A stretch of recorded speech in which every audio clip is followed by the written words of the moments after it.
Today in my trading mistake series, we'll discuss how I lost 28,000 rupees in option selling of a Nifty Strangle, why I took this trade, what were my observation, what was my mentality, what went wrong, and what were my learnings. All these things will be discussed here.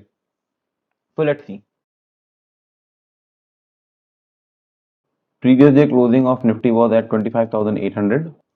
I shot a put and a call. The strike price of put I sold was 25450 at 15 rupees 50 paise, bought at 60 rupees on 3rd October 24. The call was sold at the strike price of 26,350 at 1 rupees 50 paise, bought back at 80 paise on 3rd October 2024. The total loss occurred on the trade was 28,960 rupees.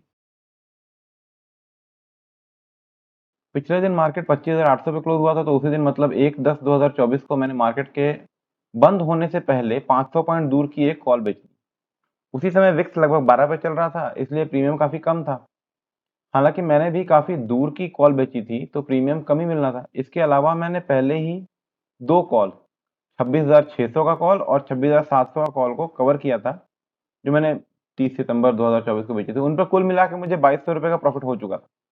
इसलिए premium कम मिलने के बावजूद मैंने safe call sell करने का सोचा। इसके अलावा 30 सितंबर 2024 को जो मैंने 25,600 का पुट बेचा था, उस पर 1950 का लॉस बुक किया और 3 अक्टूबर 2024 को 25,450 का पुट बेचा 15 रुपए 15 पैसे। क्योंकि मार्केट उस दिन 250 पॉइंट से ज्यादा गिरकर बंद हुआ था, तो मुझे डर था कि अगले 2 दिन मार्केट बंद है, मंडे को मार्केट फिर कहीं बड़ा गैप डाउन के साथ ना खुले तो मुझे बड़ा लॉस हो जाएगा। ये सोचकर मैंने पुट की पोजीशन और भी नीचे कर ली और भी दूर कर ली। अब मेरी पुट की पोजीशन मार्केट क्लोजिंग से लगभग 350 पॉइंट दूर थी।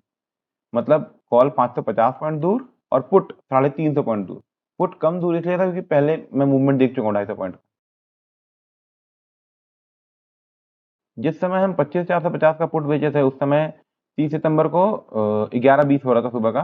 निफ्टी का स्पॉट 25,930 पे चल रहा था। उस दिन मार्केट थोड़ा-थोड़ा गिरता रहा। शाम को 25,830 के आसपास बंद हुआ, ऐसा देख रहे हैं स्क्रीन पे। नेक्स्ट डे मतलब 1 अक्टूबर को मार्केट पहले तो 25,900 पे गया, फिर दिन भर साइडवेज चलता रहा और शाम में 25,811 पर क्लोज हुआ। 2 अक्टूबर 2025 को मार्केट हॉलिडे था, गांधी जयंती, तो कोई बहुत तगड़ा इवेंट मुझे आसपास दिख नहीं रहा था। तो मैंने अपने सोल्ड किए हुए पुट को हेज किया और ओवरनाइट पोजीशन कैरी कर ली। मार्केट सीधे खुला 3 अक्टूबर को, वो भी गैप डाउन 25,600 पर। मेरे सेल किए हुए जो 25,600 के पुट का ऑप्शन था, वो पहुंच गया 60। ये देखकर मुझे लगा कि फ्रेश पुट सेल किया जा सकता है। मैंने अपना लॉस देखकर 15,697 के लॉस पर अपना 25,600 का पोजीशन क्लोज कर लिया और 25,350 बेच दिया 9:30 बजे, मतलब 9:22 में। क्योंकि मार्केट कल काफी गिरा था और आज मतलब पहले 10 मिनट में ही 2 स्ट्रॉन्ग ग्रीन कैंडल बना दी थी, मुझे लगा कि अब फ्रेश पुट सेल किया जा सकता है। Basically I thought it's a reversal, लेकिन मेरी सोच के उलट 9:50 में मार्केट ने 25,615 के आसपास से नीचे गिरना शुरू किया और 11:50 तक 25,400 तोड़कर 25,390 तक टच कर गया। 25,350 का प्रीमियम काफी बढ़ गया, तो मैंने 4,690 का लॉस बुक करा और 25,250 बेचा पुट, ये सोचकर कि अब एक्सपायरी में केवल कुछ ही घंटे बचे हैं और कल और आज अभी तक मिलाकर कुल 500 पॉइंट गिर चुका है मार्केट। मतलब 1 अक्टूबर को 25,900 से 3 अक्टूबर को 25,400 तक, इन 2 दिनों में 500 पॉइंट लगभग गिर चुका market. Market was at 25,400 at 11:54। 12:35 तक मार्केट 25,400 के आसपास ही घूम रहा था। फिर अचानक से 12:35 में मार्केट धड़ाधड़ गिरने लगा। 1:50 पे जब मार्केट 22,250 भी तोड़ने लगा, तब मैंने अपना जो 25,350 का बेच रखा था, वो 10,000 के लॉस पे स्क्वायर ऑफ कर लिया। 10,925 का लॉस हुआ था, उसको बुक किया और मार्केट से निकल गया और कोई ट्रेड नहीं लिया। कुल मिला के लगभग 28,000 का लॉस हो गया था मुझे। 15,000 पिछले पे, 10,000 इस पे, एक और 4,000 का भी लॉस बीच में लिया था। बाकी कॉल साइड से जो प्रॉफिट हो रहा था वो तो हो ही रहा था, पर वो बहुत माइन्यूट प्रॉफिट था, तो इसको बहुत ज्यादा कॉम्पेंसेट वो कर नहीं पाए। इस ट्रेड को एनालिसिस करके मुझे जो लर्निंग्स मिली वो ये थी कि सितंबर 2024 में 25,400 पर एक बहुत तगड़ा सपोर्ट बना था। 3 अक्टूबर 2024 को वो सपोर्ट टूटा था। जब कोई बड़ा सपोर्ट टूटता है तो फिर नीचे गिरने की कोई सीमा नहीं रहती है। इस ट्रेड में मुझे दिखाई दिया ये बात। तो इसका मतलब उस दिन और कोई ट्रेड नहीं लेना चाहिए था मुझे, चुपचाप लॉस बुक करके किनारे हो जाना चाहिए था।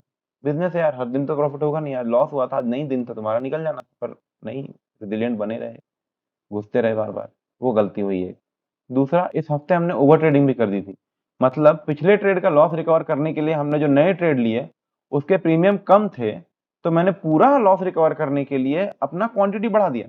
P&L देख पा रहे होंगे तो आपको दिखेगा कि पहले के पोजीशन जो है वो 300 हैं, 350 हैं, बाद में 500 के पोजीशन बनाए हैं मैंने। This was over trading, this was wrong. ऐसा करने से ट्रेड में मेरा हो सकता है कि अगर मेरा ट्रेड सही चल जाता तो मेरा लॉस रिकवर हो जाता, लेकिन उससे मेरा लॉस बड़ा भी तो हो गया मेरे अपोजिट डायरेक्शन में जाने से। ये मेरी एनालिसिस थी इस ट्रेड को लेके। आपका भी कुछ एनालिसिस है तो प्लीज़ कमेंट सेक्शन में बताइए, या फिर आपके अपने ट्रेड में कभी कुछ मिस्टेक हुआ है तो उसको भी कमेंट सेक्शन में शेयर कर सकते हैं। मिलते हैं अगले वीडियो में मेरे नए ट्रेडिंग मिस्टेक और नई ट्रेडिंग लर्निंग्स के साथ। तब तक ट्रेड केयरफुली, लर्न कंटिन्यूअसली।